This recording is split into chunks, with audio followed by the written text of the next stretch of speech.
자, 이제 채권자 대위권을 한번 보시겠는데요. 채권자 대위권이다라고 하는 건 갑이 있고 을이 있어요. 자, 을은 갑에 대해서 채권을 가지고 있습니다. 채권을 가지고 있는데 또 병이 을에 대한 채권자인 거예요. 이제 보통 이제 을이 정상적인 것 같으면 갑에게 채권을 행사할 겁니다. 행사해서 자기 재산을 늘려야 되는 거죠. 그런데 채권을 행사하지 않고 있는 겁니다. 채권을 행사하고 안 하고는 채권자 맘이잖아요. 그죠? 채권을 행사하지 않기 때문에 이 사람의 책임 재산이 감소하거나 아니면 책임 재산의 증가가 방해되고 있는 거죠. 감소하거나 증가가 방해됨으로 인해서 병의 채권 행사가 방해받고 있는 거예요. 을이 갑에게 채권을 행사해서 재산을 증가시켜 놔야 병이 을한테 채권을 행사해서 받아갈 텐데 을이 갑한테 채권 행사하지 않고 있어요. 행사가 가능한 채권임에도 불구하고 채권을 행사하지 않고 있는 겁니다. 그 이유는 을이 왜 그럴까요? 받아오면 요놈이 뺏어가잖아요. 그러니까 행사하지 않고 있는 거죠. 안 하고 있어요. 그럼 이 사람이 어떻게 하느냐? 을을 대위해서 갑에게 채권을 행사해버리는 겁니다. 이걸 채권자 대위권이다. 그래요. 가서 야, 나 병인데 나 을한테 받을 돈 좀 있거든? 근데 네가 을한테 돈을 안 주니까 내가 대신 행사하는 건데 너 을한테 빨리 돈 갚어. 그래야 내가 을한테 달랠 테니까. 이렇게 얘기하는 거예요. 그럼 갑이 네가 뭔데? 라고 얘기할 수 있어요? 없어요? 있겠죠? 그럼 뭐라고 얘기한다고? 나 병이야. 이렇게 얘기하는 거예요. 나 누구요? 병. 병이 누군데? 을에 대한 채권자 병이다. 그러니까 채권자가 자신의 채무자에게 행사해야 될 권리를 제3채무자에게 행사하는 게 아닌 거예요. 누구에게 행사할 권리요? 채무자에게 행사해야 될 권리를 제3채무자에게 행사하는 게 아니고 자신이 채무자에 대한 채권을 가지고 있을 때 그 채무자의 채권을 누구에게 행사한다고요? 제3채무자에게 행사하는 겁니다. 지 채권을 행사하는 거예요? 채무자의 채권을 행사하는 거예요? 채무자의 채권을 자신에 대한 채무자가 제3자에게 대해서 가지고 있는 채권을 행사해 준다고. 그래서 어떻게 하겠다는 얘기예요? 채무자의 재산을 증가시키거나 그죠? 감소를 방지해 줘야 되겠죠? 그래야 자신의 채권을 행사할 수 있는 겁니다. 누구 이름으로 행사하는 걸까요? 야, 병이, 야, 갑, 너 을한테 채무 갚아라. 라고 얘기할 때 누구 이름으로 행사하는 걸까요? 제가 아까 그랬어요. 너 누군데? 그럼 뭐라 그런다고? 나 병이야. 그냥 들으시는 게 아니야. 다 이유가 있기 때문에 그런 얘기 하는 거예요. 그럼 누구 이름으로 행사해요? 자신의 이름으로. 자신의 이름으로 행사한다고. 이걸 뭐라 그런다? 채권자 대위권이다. 그럼 얘가 여기다 주겠죠? 그쵸? 여기다 주면 얘가 받아요. 받으면 그때 자신의 채권 행사해서 받아가면 되겠죠? 그런데 을이 받아, 안 받아? 안 받아요. 그러면 갑이 그럴 게 아니야. 야, 이 줄래도 안 받는다, 야. 라고 얘기할 거 아니겠어요? 그럼 누가? 병이 대신 받아서 지 채무 변제에 충당하는 것이 아니라 대신 받아서 뭐 해준다고? 얘가 보관하는 거예요. 채권자가 지만 있는 거 아니잖아요. 다른 채권자들도 얘에 대한 채권자가 있을 수 있죠. 그래서 지 맘대로 받아가는 게 아니고 어떻게 한다? 모든 채권자를 위해서 보관만 하고 있다 그런 겁니다. 자, 다시요. 채권자 대위권이 뭔지 아시겠죠? 예? 채권자 대위권이 뭔지 아시고 만약에 제3채무자가 변제했는데 채무자가 수령하지 않으면 자기가 수령해서 변제 충당하는 것이 아니라 모든 채권자를 위해서 어떻게 한다? 보관할 수 있다. 이 채권자 대위권입니다. 보관해서 나중에 배당이 이제 이루어질 겁니다. 그거는 이제 법원에다가 배당 요구를 해야 돼요. 그런 정도고. 그 다음에 채권자 취소권이라고 하는 게 있어요. 채권자 취소권은 갑이 있고 을이 있습니다. 갑에 대한 채권자 A가 있어요. 그리고 갑에게는 이런 부동산이 있어요. 그래서 A가 여기다가 강제집행을 준비하고 있어요. 그 강제집행을 준비하고 있으니까 갑이 이 집을 뺏기기 싫어서 을하고 둘이 짜고 이런 얘기합니다. 진짜 매매가 아니라 가장매매, 가장행위를 하고 있는 거야. 야, 이게 가장행위가 매매 같으면 가장매매고 저당권 설정 같으면 가장저당권 설정인 거예요. 그래서 A가 강제집행하기 전에 갑이 을에게 야, 너한테 주는 건 아니고 네 이름으로 좀 해놓지. 그러니까 진짜 매매는 아닌데 가짜로 매매하는 하면서 매매하는 척 한 겁니다. 그래서 얘 이름으로 뭘 해버렸어요? 등기를 했습니다. 소유자로 등기가 됐죠. 예, 그럼 이 물건의 소유자는 누굽니까? 현재 갑인 거예요. 가짜 매매는 무효잖아요. 그러니까 등기도 무효죠. 현재 소유자는 갑인데 겉으로 봐서는 누구 것처럼 돼 있어요? 을 것처럼 돼 있어요. A가 강제집행하려고 등기부등본 딱 띄워보니까 뜨아! 누구 이름으로 돼 있다고? 을 이름으로 돼 있다. 을은 지채무자예요? 아니요? 아니잖아요. 그러니까 강제집행할 수 있어요? 없어요? 없어요. 그럼 매매했으면 얘 통장에 돈이라도 들어온 근거가 있어야 될 거 아니야. 돈도 없죠. 그래요. 그러니까 이 행위를 어떻게 할 수 있어? 채권자가 취소할 수 있는 거야. 자, 그런데 원래 취소라고 하는 건 누구의 의사표시를 취소하는 거죠? 자신의 의사표시를 자신이 취소하는 거거든요. 취소는 자신의 의사표시를 자신이 취소하는 거예요. 이분의 의사표시를 내가 취소할 수 있어요? 없어요? 이분 의사표시 제가 취소합니다. 그럼 이분이 뭐라 그럴까요? 네가 뭔데? 네가 뭔데 내 의사표시를 취소해? 손가락 안 치워 확 꺾는다 그러겠죠? 그런 일이 벌어지는 거예요. 그러니까 의사표시를 취소할 수 있는 사람은 자신밖에 없는 거야. 의사표시한 사람. 근데 여기 지금 가장행위는 갑하고 을이 했잖아요. 그렇죠? 근데 지가 뭔데 취소를 해? 취소할 수 있어요? 없어요? 없어요. 없다 보니까 자유로운 의사표시로 취소하는 것이 아니라 판사한테 얘기하는 거야. 취소해달라고. 그래서 채권자가 취소하는 거예요. 그래서 이걸 채권자 취소권이라고 얘기를 하고, 채권자 취소권은 반드시 재판상 뭐에 의한다? 판결에 의한다. 그래, 판사가 결정을 해줘야 된다. 이런 가장행위뿐만 아니라 갑이 이 부동산을 을에게 증여해버립니다. 가장매매가 아니라 A한테 뺏기느니 내가 확 을 줘버린다. 이런 거 있죠? 예, 그래요. 그렇게 해서 확 줘버렸대요. 그럼 얘가 확 받았죠? 확 받았다 그럼 채권자가 가만히 있을까요? 채권자 가만 안 놔둡니다. 그때는 어떻게 해요? 채권자 취소권 또 행사할 수 있는 거예요. 이 행위가, 을에게 증여하는 이 행위가 다른 목적 없이 무조건 채권자가 자신의 채권을 행사하려고 할 때 그 채권 행사를 방해할 목적으로 했대요. 이 행위가. 그러면 이건 채권자 취소권 대상이 되는 거예요. 그러니까 가짜 행위를 했던 진짜 행위를 했던 그 행위가 오직 하나 채권자의 권리 행사를 방해할 목적으로 한 행위였다. 그럼 그 채권자가 채권자 취소권을 행사할 수 있다. 아, 증여라고 하는 건 아유 너 가져라 라고 하는 거 얼마든지 할 수 있잖아요. 근데 너 가져라 라고 했던 게 정말로 가슴이 아프고 그래서 준 게 아니라 채권자의 강제집행을 면탈할 목적으로 했을 때, 그러면 A 입장에서 봤을 때는 아니 저는 분명히 이거 준 이유가 나한테 뺏기기 싫으니까 준 거라고 생각할 거 아니야. 지 생각에는. 그러니까 네 맘대로 청구하지 말고 누구한테 얘기하라고요? 판사한테 얘기해라 그런 얘기예요. 그러니까 네가 주관적으로 네 입장에서 생각하지 말고 객관적으로 판사 입장에서 생각해라. 이걸 뭐라 그런다? 채권자 취소권이다. 아시겠죠? 자, 그 다음에 나오는 게 이제 연대채무예요. 연대채무는 진정연대채무도 있고 부진정연대채무도 있다라고 해서 다음 넘기면 이제 부진정연대채무인데, 어쨌든 채권자가 한 사람이에요. 채무자는 두 사람 이상이다라고 하는 거죠. 받아야 될 돈은 900만 원입니다. 여기요. 그럼 지금 채권자가 한 사람이고 받아야 될 돈이 900만 원이래요. 그러면 A는 누구한테 청구하는 게 가장 좋을까요? 갑한테 청구하는 게 좋을까? 을한테 청구하는 게 좋을까? 병한테 청구하는 게 좋을까?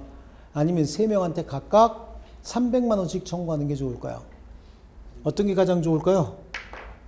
이것만 가지고는 모르죠? 네, 그래요. 얘는 돈이 많아요. 돈 많은 애예요. 얘는요, 얘는 차가 많아. 차가 많고, 얘는 거리 많아. 그럼 누구한테 청구해야 돼요? 응? 갑한테 청구해야 되겠죠? 그리고 병한테는 놀러 가는 겁니다. 그죠? 병한테 놀러 가는 거야. 야, 너 돈 있어? 돈 있으면 좀 갚지. 인상 쓰면 안 되죠? 여기하고는 친하게 지내면서 얘기해야 되겠죠? 여기 땅 강력 조치를 취해야 되고요. 그렇습니다.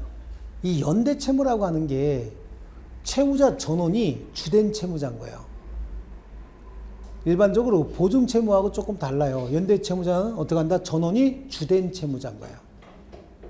주된 채무자로서 갑에게 900만 원 다 청구할 수도 있어요. 을에게 청구할 수도 있고 병에게 청구할 수도 있고 전원에게 동시에 900만 원씩 청구할 수도 있습니다. 그런데 갑이 900만 원을 변제해 버렸답니다. 변제 등으로 인해서 나머지는 그럼 면책이 되겠죠? 900만 원 다 받았잖아요. 그러니까 얘네들한테 대한 채무도 소멸해 버리는 거예요.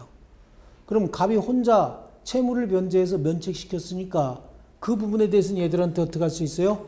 구상권을 행사할 수 있는 관계. 이걸 연대채무다 이렇게 얘기를 해요. 자, 이게 이제 보통 연대채무 관계가 왜 생기느냐?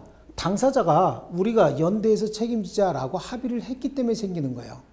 대부분이 그렇습니다. 아시겠어요? 그래서 이걸 진정연대다라고 하는데 부진정연대도 있어요. 공동불법행위자의 책임은 부진정연대인 거야. 우리 둘이 가다가 어떻게 했어요? 어떤 사람 둘이 가다가 서로 짜고 한 건 아니야. 짜고 한 건 아닌데 어떻게 하다가 한 사람에게 불법행위를 같이 해버렸다고. 그래서 그 사람에게 손해가 생겼습니다. 그 손해가 1000만 원입니다. 그럼 둘이서 같이 어떻게 해요? 1000만 원에 대해서 책임을 지는데 그 두 사람은 서로 처음부터 우리가 같이 책임지자라고 하는 의사는 있었다 없었다? 없었던 거죠. 그러니까 진정이 아니라 뭐죠? 부진정이다라고 하는 거죠. 각자가 각각 진정, 지네들은 합의를 했겠지만 그런 게 없었다 그러면 각자가 900만 원씩 책임지는 거예요. 부진정연대는요. 그리고 지가 변제했대요. 그럼 어차피 지가 발생시킨 사고가 900만 원이기 때문에 구상권 행사할 수 있다 없다? 없어요. 이게 부진정연대채무다라고 하는 거예요. 진정연대채무는 구상권 행사할 수 있죠. 근데 부진정연대채무도 개별 사안에 따라서 우리 판례가 또 구상권을 인정해주고 있는 경우도 굉장히 많아요. 그러니까 그건 개별 판례에 따라서 이렇게 하나씩 공부를 해야 됩니다. 자, 이거 한번 볼게요. 이거 하나 비교하시면 연대하고 비교할 수 있을 거예요. 자, 갑이 을한테 돈을 빌렸어요. 2억을 빌렸습니다. 근데 갑은 이거 뭐죠? 알그지요. 앞으로 이게 뭐요? 그지, 알그지. 이건 리치, 부자 얘기하는 거야. 이거는요, 조그맣잖아. 알그지. 아시겠죠? 이거 하면 부자 얘기하는 거야, 앞으로는. 완전 알이에요. 완전 알. 그러니까 여기 친구 누가 있다? 병이 있다. 병이 쥐가 보증을 쓰는 겁니다. 이건 뭐죠? 암이라 그랬죠? 네, 그런 거야. 얘는 알, 얘는 암이요. 얘네 집안에서. 그런데 일반 보증을 썼대요. 그냥 채무 지급 보증을 했다라고 하는 거예요. 그러면 갑이 채무를 변제하게 되면 아무 문제 안 생기죠. 근데 갑이 채무를 변제하지 않습니다. 그럼 여기다가 야, 갑이 채무 변제하지 않으면 네가 주기로 했지? 라고 여기다가 청구를 하잖아요. 일반 보증 얘기하는 거예요. 그럼 병이 뭐라고 얘기하냐면은 야, 나한테 달래기 전에 얘한테 한 번 더 독촉해 라고 항변할 수 있어요. 그럼 여기에다가 무슨 항변을 한다? 최고의 항변을 한다. 최고의 항변이라는 얘기는 더 베스트 그 최고 아니요. 누구한테 한 번 독촉하라고? 갑한테 한 번 더 달래봐 라고 항변하는 거예요. 항변하게 되면 갑한테 어떻게 돼? 한 번 더 독촉해야 됩니다. 그럼 얘가 독촉하면 네? 그러고 갖다 줄까요? 아니, 한 번 더 독촉해서 갚을 놈 같았으면 처음부터 갚았어. 그죠? 그럼 얘가 뭐라 그럴까요? 독촉을 하면 뭐요? 배째라 그러겠죠? 네, 이렇게 BJR 이래갖고 딱 보낸다고. BJR 그러고 보내면 얘가 여기다가 BJR이라는데 그딴 얘기 네가 갚아라 그 얘기죠. 그럼 얘가 한 번 더 항변합니다. 뭐라고요? 검색의 항변이다 라고 하는 게 있어요. 재산 조회해봐라 그런 얘기야. 나보고 그냥 무조건 달래지 말고 갑 재산이 있는지 없는지 조사 좀 한번 해봐라. 그럼 얘 어떻게 해야 돼요? 조사해야 됩니다. 조사 결과 R로 밝혀졌다 그런 얘기죠. 그럼 여기다가 R이던데 그럼 그때 갚으면 되는 거예요. 아시겠죠? 그러니까 항변을 2번 할 수 있어요. 근데 연대 보증인, 연대 채무자는 어떻게 된다? 그런 항변권이 있다 없다? 없어요. 그러니까 보증을 써도 연대 보증 쓰는 건 암 중에 최악질암이요. 연대 보증 같은 거 쓰는 사람들은요. 그래요. 그러니까 그 사람들은 항변할 게 있다 없다? 없어요. 아시겠습니까? 자, 이게 연대 채무 관계다. 그래서 연대 채무와 부진적 연대 채무. 자, 부진적 연대 채무는 지네끼리 연대에서 책임지고자 하는 의사가 있었다 없었다? 없었어요. 근데 어떻게 하다 보니까 같이 책임을 지게 되더라. 이게 부진정이고요. 진정 연대 채무는 어떻게 되는 거예요? 서로 처음부터 같이 책임지고자 하는 의사가 있었다. 이게 진정 연대 채무다.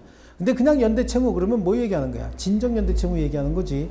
부진정 연대 채무는 앞에 반드시 붙어요. 자, 그 다음에 채권의 양도, 그 다음에 채무 인수 이걸 볼 건데 채권 양도는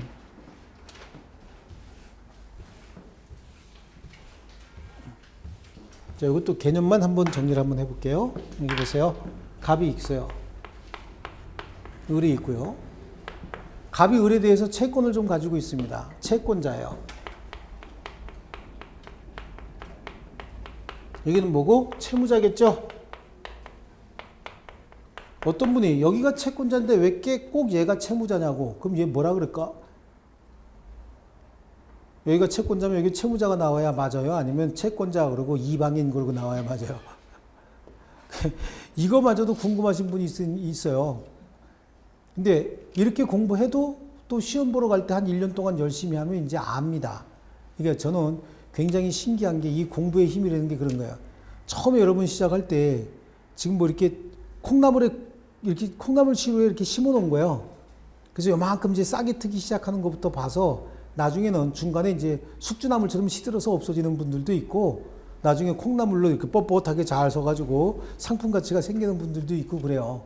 근데 하여튼 처음에는 저기가 채권자 그러면 여기는 채무자 이런 것도 왜 채무자가 와야 되는지 막 신경질 내는 분이 있어요. 신경질 낼 일이 아니죠. 스스로 반성할 일이지 신경질 낼 일이 아닌 거예요. 그럼 여기 채권자가 나오면 여기가 애인이 나와야 될까? 채무자 나와야 되겠죠? 그래요. 채권자가 자신의 채권을 제3자 병에게 양도하고 있습니다. 그럼 채권자가 자신의 채권을 병에게 양도했답니다. 양도했으면 여기다가 뭐 해주면 돼요? 양도한 사실을 통지해 주면 되는 겁니다. 이게 원칙인 거예요. 그런데 이 채권 중에서 혹시 소유권 이전 등기 청구권과 같은 채권은 양도만 가지고는 안 되고 승낙까지 받아야 된다라고 얘기를 하는데 대부분의 일반 채권은 뭐만 해주면 되고 통지만 해주면 된다. 이걸 뭐라 그런다? 채권의 양도 이렇게 얘기하고요. 채무 인수가 있어요. 채무가 인수되는 경우가 있습니다. 자, 채무 인수 똑같이 한번 그려볼게요. 갑이 채권자고 을이 채무자인데 을이 자신의 채무를 병에게 양도합니다. 그러면 병이 채무를 어떻게 하는 거죠? 인수받는 거죠. 그럼 채무 인수에 대하여 여기다가는 어떻게 무조건 승낙을 받아야 돼요. 통지만 가지고는 돼, 안 돼? 안 되는 거죠. 여러분이 채권자라고 한번 생각해 보세요. 얘는 그래도 직업은 있어. 변제를 할 수는 있어요.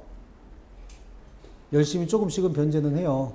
근데 채무를 인수한 병은 스테이션 앉아 있어요. 스테이션. 서울 스테이션 앉아 있다니까. 24시간 근무한다니까.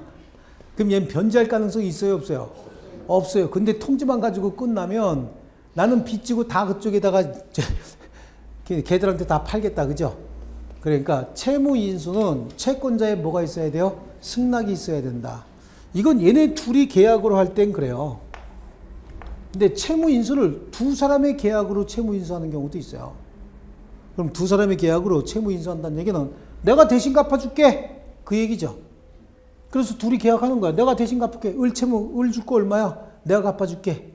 그럼 을이 보면 네가 뭔데 내 빚을 갚냐? 이렇게 되겠죠. 그죠? 그때는 뭘 해야 된다고? 여기 동의를 받는다라고 하는 거예요. 두 사람의 계약으로. 그러니까 갑하고 병의 계약으로, 즉 채권자와 인수인 사이의 계약으로 채무를 인수할 때는 채무자의 뭘 받아야 돼요? 동의를 받아야 되고, 채무자와 인수인 사이의 계약으로 채무를 인수할 때는 어떡하고? 채권자의 뭐가 있어야 된다? 승낙이 있어야 된다. 근데 이런 경우 있나요? 많아요. 굉장히 많은 거예요. 이거 굉장히 많은 거예요. 채무, 자기가 이렇게 채무 인수해버립니다. 그리고 여기는 별도의 채권 채무 관계가 생기는 거예요. 이 굉장히 많습니다. 그래요. 얘가 아리따운 여자분이래요. 근데 빚이 좀 있대. 그럼 인수해줘야죠, 우리가? 아니, 이런 관계가 실제로 연예계라든지 어떤 상품 가치가 있는 이런 것들 있죠? 또 개발 중인 뭐 이런 프로젝트 같은 거 이런 거 있어요. 근데 금융기관에 지금 어떤 회사에서 빚을 좀 지고 있다는 거예요. 그럼 여기에 지원을 해서 여기 지분 참여하고 싶은 기업에서 어떻게 할 수 있어요? 채무 인수해서 갚아주고, 그 다음에 여기에 지금 자기가 채권을 행사하고 싶은 거예요. 채무 인수해서. 그럼 얘가 여기다가 채권 행사해야 될 거 아니에요.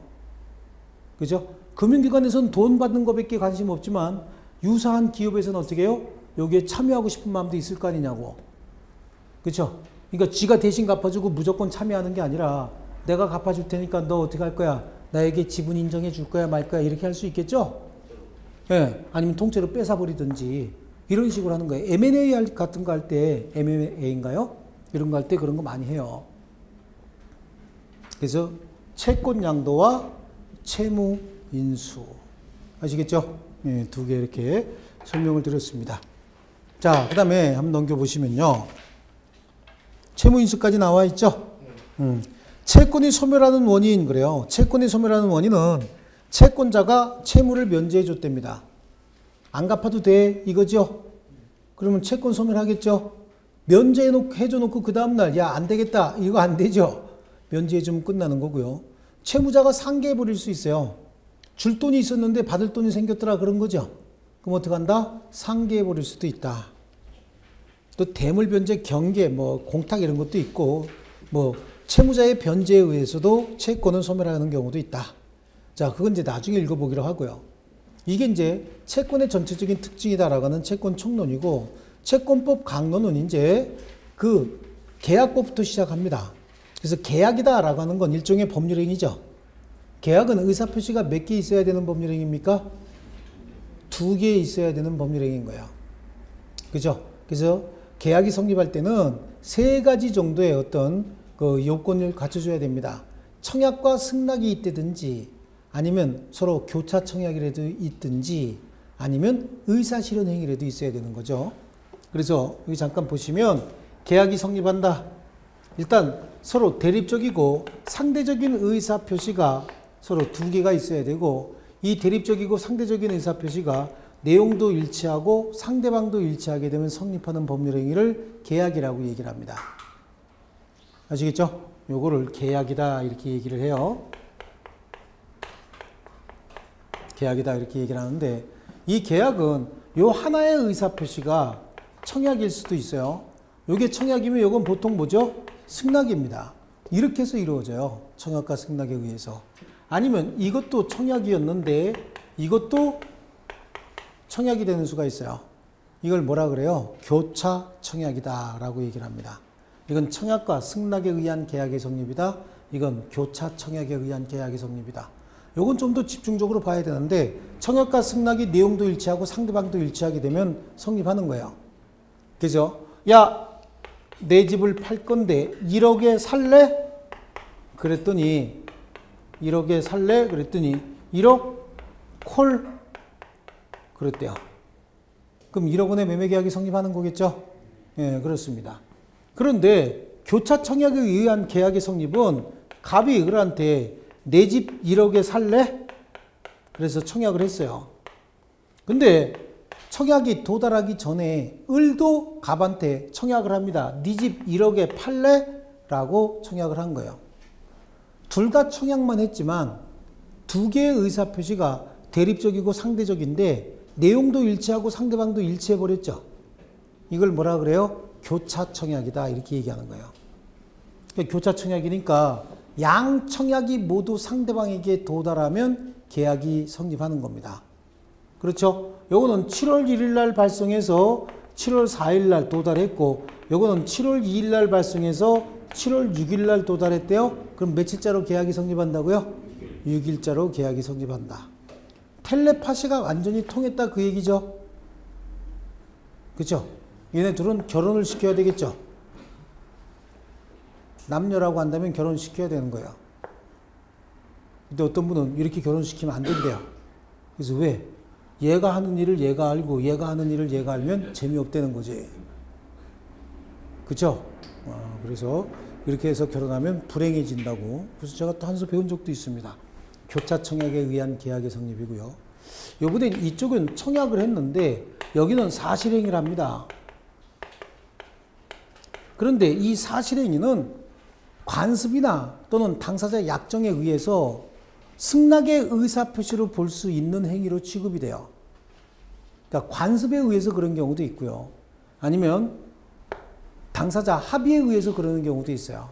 예를 들어서 옛날에 이런 게 있습니다. 옛날에는 요즘처럼 여기 뭐 독서실이라든지 이런 데서 공부하는 게 아니라 절에 책을 싸가지고 절에 가요. 그래서 절에서 공부합니다. 조용하게 공부를 해요. 절에서. 그러다가 책이 필요하면 또 이제 걸어 내려오죠. 그래서 서점에 가갖고 요런 교수의 최근 논문집 좀 구해주세요 라고 얘기한다고. 그러면 그 교수의 논문집을 서점 사장님이 그땐 또 다 돌아다니면서 이렇게 사다가 줘요. 그러면 그 논문집 대여섯 권 이만큼 되는 걸 절까지 갖고 올라가는 게 아니라 우편으로 보내요.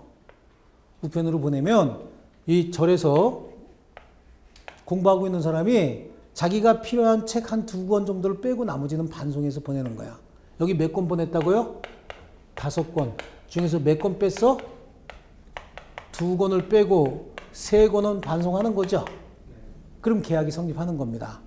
둘이 뭐라고 했냐면 이쪽에서 책을 보내면 필요한 책 2권을 몇 권을 자기가 빼고 나머지는 반송해 주겠다고 합의를 했잖아. 그럼 여기서 2권을 빼는 이 행위는 결국은 이 2권에 대해서는 계약을 성립시키겠다라고 하는 의사표시가 있는 거죠. 그래서 이때 2권을 뺀 때 그때 계약이 성립하는 겁니다. 조금 더 우리 생활 속에 있는 걸로 설명을 드리면 자장면을 주문했어요. 그런데 아이언백맨 철가방이죠. 철가방이 뭘 갖고 온 거예요? 짬뽕을 갖고 왔습니다. 짜장면을 주문했는데 짬뽕을 갖고 왔어요. 그러면 청약을 거절하고 새롭게 청약한 거거든. 근데 짬뽕 먹어야 돼 말아야 돼? 네, 근데 짬뽕 보니까 국물이 끝내줄 것 같아요. 그래서 랩을 뜯어서 젓가락을 꼽았대. 젓가락 꼽는 그 순간 계약이 성립되는 겁니다. 먹기 싫으면 어떻게 써야 되죠?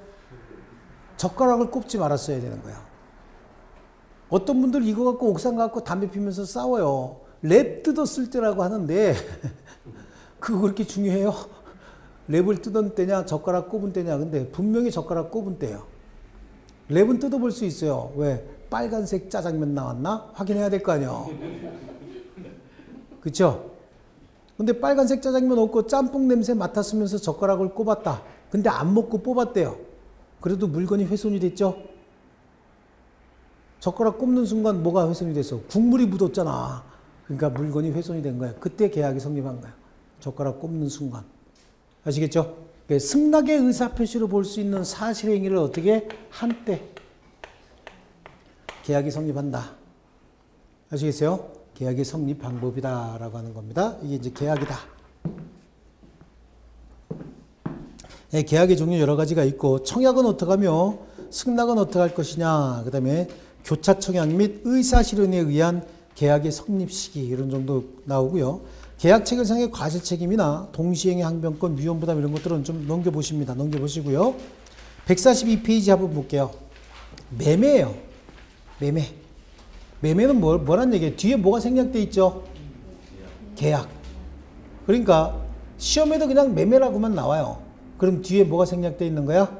계약이 생략돼 있는 겁니다. 자, 그러면 매매는 개념 정리를 잘 하셔야 되는데, 자, 매매 이거예요. 매도인이 있고 매수인이 있다고 한번 예를 들어 볼게요. 그러면 매도인은 매수인에게 재산권을 이전하기로 하고, 뭐 하기로 하고?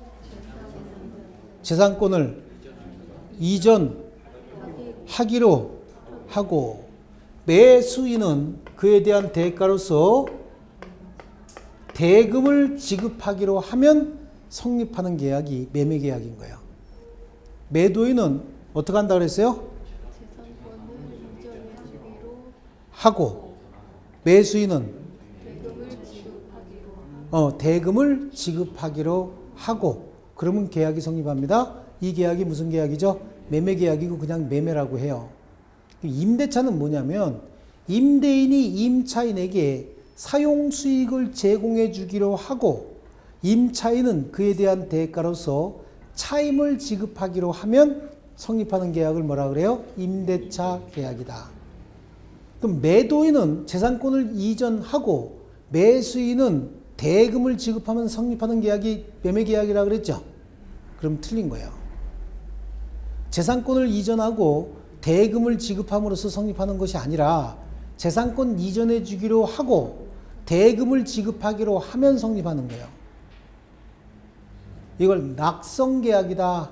서로 승낙만 하면 성립한다. 그래서 낙성계약인데 재산권을 이전하고 대금을 지급함으로써 성립한다. 그러면 요물계약이라 그래요. 그거는.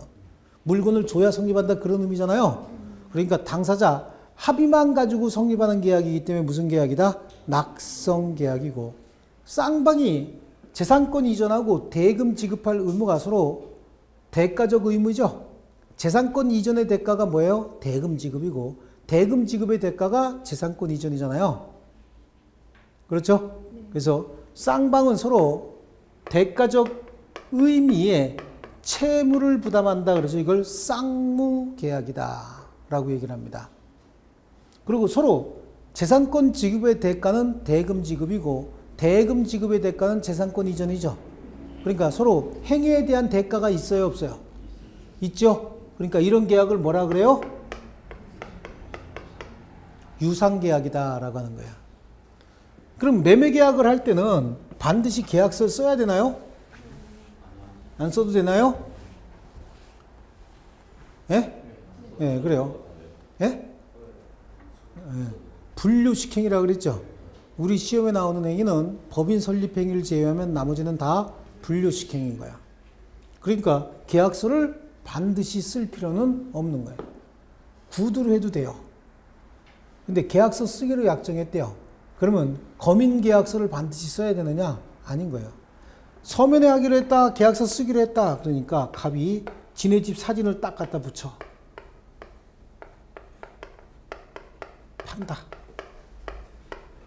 요거 1억 갑 했어요. 그랬더니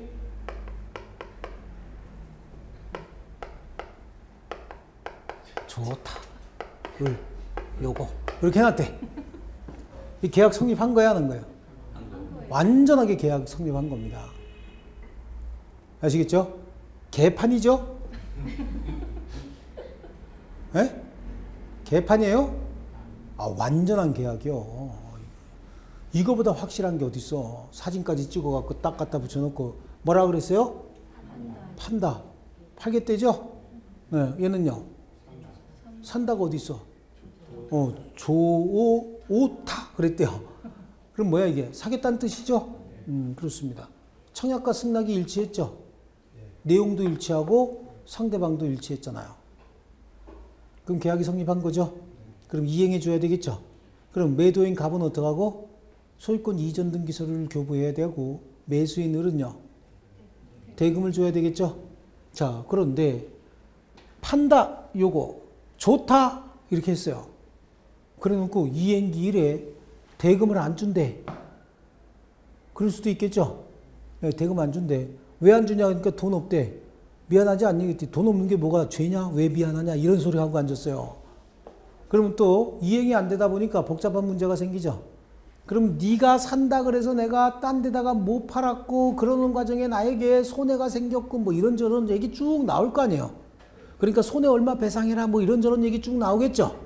그거 하지 말고 처음부터 둘이 판다 좋다 그랬어요. 그래? 그러면 어떻게 해라? 계약금 내놔. 계약금을 주고받기로 하는 계약을 체결한다고. 우리는 보통 아까 제가 뭐라 그랬냐면 매매 계약이든 임대차 계약이든 뭐라고 재산권을 이전하기로 하고 대금을 지급하기로 하고 사용수익 제공하기로 하고 차임을 지급하기로 하면 성립한다 그랬죠. 그런데 계약금을 주고받자라고 하는 계약을 별도로 체결해야 하네요. 별도로 체결하는 거예요. 항상. 이렇게만 해도 매매계약은 성립하는 거예요. 근데 나중에 이행할지 안 할지 모르잖아요. 그러니까 뭘 주고받자? 계약금을 주고받자. 그래서 계약금을 주고받기로 약정을 한다. 이걸 뭐라 그래? 계약금 계약이다 라고 얘기를 하는 거예요. 그러니까 매매계약을 했대요.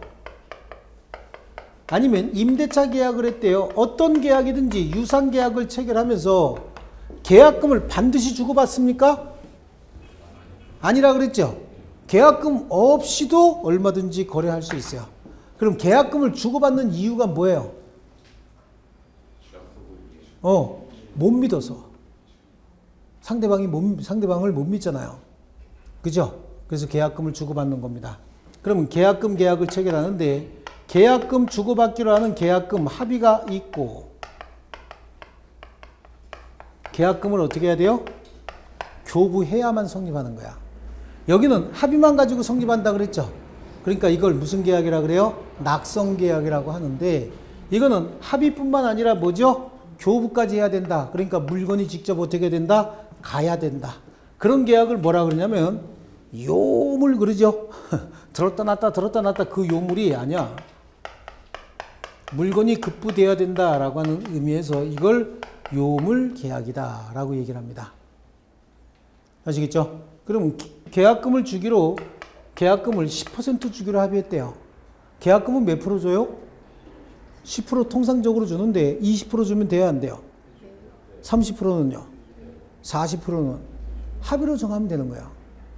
10% 주기로 했어요. 그리고 10% 교부해야지 계약이 성립하는 거야. 계약금 계약이. 실제로 10%를 줬대요. 그럼 계약금 계약 성립한 거야, 안 한 거야? 언제 성립한 거예요? 교부한 때. 근데 계약금은 20% 주기로 합의했어요. 그런데 통상적으로 주는 몇 프로만 줬다? 10%만 줬다. 그럼 이건 계약금 계약 성립했어요, 안 했어요? 아직 성립하지 않은 거예요. 약정대로 교부가 돼야만 성립한다 그랬죠? 약정대로 교부됐어요, 안 됐어요? 아직 안 된 겁니다. 그러니까 계약금 계약은 성립한 거예요, 안 한 거예요? 아직 안 한 거죠. 이때 갑이 열받은 거야. 아니 20% 주기로 해놓고 이놈이 왜 안 주는 거야? 야, 너 열흘 이내에 계약금 안 주면 계약 해지할 거야? 라고 할 수 있어요, 없어요? 예? 또 여러분들이 미운 마음이 생겼어. 다시 한번 계약금 계약 성립했다 안 했다? 없는데 뭘 해제를 해? 없는 걸. 계약금 계약이 성립해 있어야 해제할 거 아니에요. 성립하지 않았다는 얘기는 지금 존재하지도 않는 계약을 해제한다고? 해제! 그럼 뭐 해? 그런다고. 해제할 게 있다 없다? 없다라고 하는 거예요. 선수한테 걸리면 이런 데서 걸리는 거예요.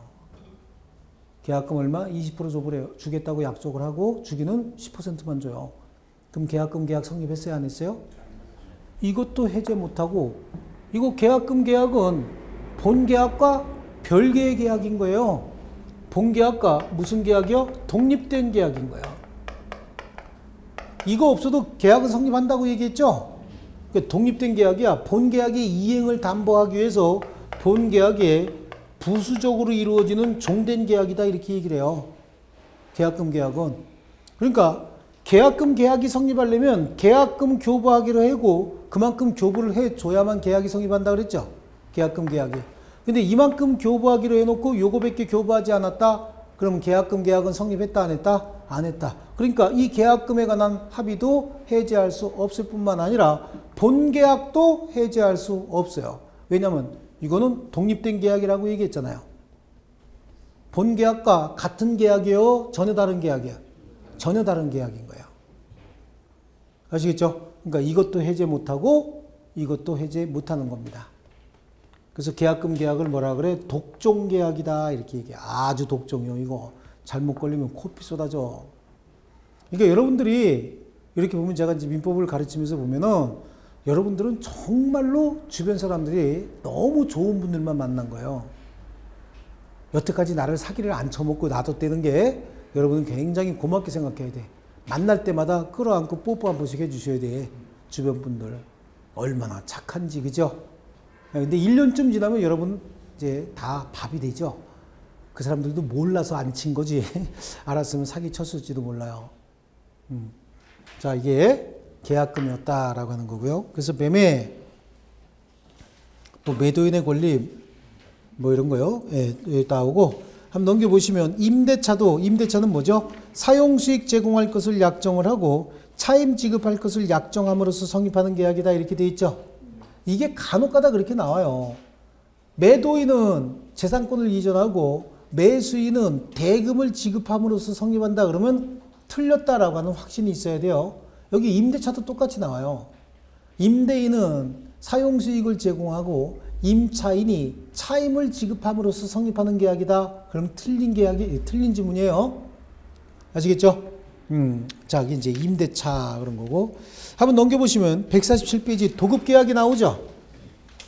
그죠? 예, 도급계약. 도급계약은 뭐냐? 도급계약은 도급인과 수급인이 있어요. 이 사람이 여기다가 야, 일을 완성해달라 라고 요구를 합니다.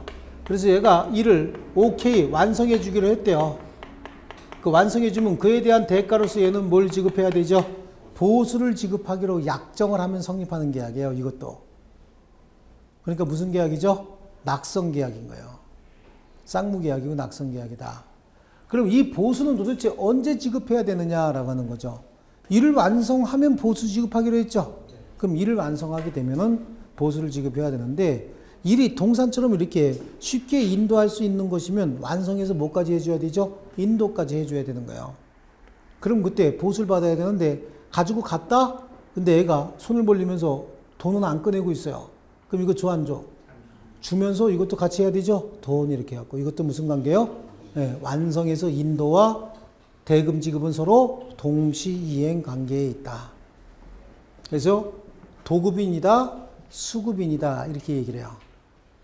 그럼 위임계약은 뭐냐? 이거하고 차이가 나는데 위임계약은 위임인과 수임인이 있어요. 위임인이 사무의 처리를 위탁합니다. 사무 처리해달라고 하니까 얘가 사무 처리해 주겠다라고 승낙을 하게 되면 성립하는 계약인 거예요. 그럼 사무 처리의 대가가 있으면 유상이고 없으면 무상이겠죠. 그렇죠? 공짜로 사무 처리를 해주면 그게 뭐야? 무상이고 대가를 받고 사무 처리해주면 유상이겠죠. 그럼 무상이 원칙일까요? 유상이 원칙일까요? 네? 네. 무상이 원칙이니까 위에 썼겠죠. 원칙을 밑에다 썼을까? 그죠? 무상이 원칙인 겁니다. 아무 얘기 없이 이거 일 좀 해줄래? 그랬대요. 그랬더니 그래? 그러면서 머릿속으로는 이거 해주면 뭐 좀 주겠지라고 생각을 했대요. 근데 그건 뭐지? 무상인 거예요. 아시겠죠? 그래요. 그러면 어떻게 해야 돼? 앞으로는 이거 일 좀 해줄래? 그러면 어떻게 해야 되죠, 여러분은? 에? 아니, 누가 이 일 좀 하나 해줄래? 라고 얘기하면 아무 소리 없이 그래 내가 해줄게. 그럼 유상이요? 무상이요? 무상이라니까. 공짜로 해야 된다니까. 그러니까 앞으로 누가 이 일 좀 하나 해줄래? 그럼 뭐라 그래야 돼요? 그럼 사람이 너무 좀 떨어져 보이잖아. 얼마 줄 건데 그럴 거요? 바쁜데 그래야지. 그죠? 지금 놀고 있어. 낮잠 자고 있어. 근데 전화 왔어. 여보세요. 그런 거야. 야, 자냐? 그럼 뭐라 그래야 돼? 일해. 그래야죠. 왜? 일단 일한다고 해야 돼. 낮잠 잔다는 게 아니라. 그럼 야, 이 일 좀 하나 해. 그럼 뭐라 그래요? 바쁘다니까. 이렇게 얘기해야 되죠. 그럼 뭐 때문에 바쁜데? 그럼 뭐라 그래야 돼요? 옆집에 사는 누가 일 하나 시켜서 하고 있는데 이거 마무리 지면 50만 원 준댄다. 그럼 결국은 얼마 달라는 얘기죠? 50만 원 이상 달라 그 얘기죠? 그렇게 얘기를 하는 거지. 거기서 얼마 줄 건데 이러면 안 된다니까. 나는 비싼 사람이다를 뭐라고 얘기해? 바쁜데 이거 한마디로 하는 거예요. 별걸 다 가르쳐주고 앉았어. 유상으로 했든 무상으로 했든 사무 처리에 뭐가 발생해요? 비용이 발생하겠죠? 비용은 수임인 청구에 의해서 어떻게 한다? 선급해 줘야 돼요. 무상이든 유상이든 비용은 수임인이 청구해서 선급해 주어야 한다. 이게 무슨 계약이에요? 위임 계약이다. 아시겠죠? 네, 위임 그래요. 그래서 매매, 임대차, 도급, 위임까지 봤어요. 그럼 이제 뭐가 남아있냐면 부당이득, 불법행위가 남아있어요. 근데 불법행위는 아까 잠깐 설명을 했어요. 불법행위는 고의 또는 과실로 제3자에게 신체상 또는 재산상에 뭐를 가한 거? 손해를 가한 걸 불법행위라고 얘기했다. 그럼 부당이득은 뭐냐? 부당이득은 아무런 법률상 원인 없이 이득을 얻고 그만큼 상대방에게 손해가 남게 되면 그게 뭐죠? 부당이득인 거예요. 부당이득을 만들려고 해서 부당이득이 되는 게 아니라 매매계약이 무효 취소가 됐대요. 그럼 이거 매매계약 체결해서 나는 이걸 주고 저 펜을 받았거든요. 근데 매매계약이 무효 취소가 됐으면 이거 원래 주고받았으면 안 되는 거죠. 그럼 내가 가지고 있는 그 펜은 뭐가 되고? 부당이득이 되는 거고 우리 학생이 가지고 있는 이 분필은 뭐가 되는 거죠? 부당이득이 되는 거죠. 돌려줘야 되는 겁니다. 아시겠죠? 이 분필을 엄청나게 써갖고 반토막을 만들어갖고 돌려준답니다. 그러면 선의인 경우엔 반토막 그냥 주면 되는 거예요. 근데 이게 취소나 또는 무효가 될 줄 미리 알고 있었으면서 막 썼다 그러면 현존이익만 돌려주면 안 되죠? 어떻게 해요? 손해까지 다 배상해 줘야 되는 겁니다. 아시겠죠? 그래서 불법행위, 부당이득까지 정말로 계략적으로 한 번씩 이렇게 봤습니다. 자, 우리 기본서 가지고 본 수업할 때 이런 부분들 지금 들은 내용이 사실은 핵심 내용이에요. 핵심 내용이고 요걸 가지고 기초로 해서 수업을 해 나갈 건데 가서 복습해야 됩니까? 말아야 됩니까? 하지 마라 그랬죠? 복습하지 마세요. 그 대신 제가 자꾸만 말씀드리는 게 기본서 수업할 때 자, 연필 하나 갖고 오세요. 연필 하나 가져오시고 이제 기본서에 제가 핵심 내용들을 이렇게 줄쳐 드릴 거예요. 이것만 복습하세요. 그러니까 요번 주까지는 그냥 놓으세요. 놀고 그냥 잘 듣는 거야. 잘 듣고 그다음에 다음 주서부터는 이제 복습을 하는데 이제 제가 설명을 드리겠지만 만약에 이게 한 페이지가 이렇게 있잖아요. 이렇게 책이 요쪽에 한 페이지, 요쪽에 한 페이지 이렇게 펼쳐보면 있죠. 그럼 제가 이제 줄쳐준 게 보면은 많으면 6개, 적으면 2-3개예요. 그럼 이걸 쭉 읽어서 오늘 진도 나간 데까지 다 읽고 또 와서 읽지 마시고 요걸 10번씩 읽어요. 여기서. 요거 이렇게 해서 10번. 쭉 10번 읽어. 줄친 거만. 줄친 거 10번 읽고 나서 내용이 어떻게 연결돼. 조금만 기다리라 그러세요. 내용이 어떻게 형성되어 있는지라고 하는 거 있잖아요. 이거 한 번씩만 연상하시면 돼요. 10번 읽고. 그러면 시간이 굉장히 빨라. 처음부터 끝까지 읽고 또 처음부터 끝까지 읽고 그러면 머릿속에 남는 것도 하나도 없고 시간도 엄청 걸리니까 처음에 한 번 읽었다 2번 읽으면 훨씬 빨라. 3번 읽으면 훨씬 빠르고 10번 읽으면 그냥 암기돼 버려요. 그럼 시험 볼 때까지 남아있느냐? 그건 절대 아니요. 다음 주면 잊어버려요. 근데 이게 반복이 되면 정말로 자기도 모르게 굉장히 많이 남아있다라고 하는 거 아실 거예요. 아시겠죠? 자, 잔소리 또 하면 끝났는데 그죠? 다음 주부터는 10시 40분에서 50분 사이에 끝나요. 다른 과목도 진도 다 끝났나요? 안 끝났어요? 그 민법만 끝났나요? 그래요? 네, 다 끝나겠죠. 뭐 어떤 식으로든지. 고생하셨고요. 다음 주에 뵙겠습니다. 예.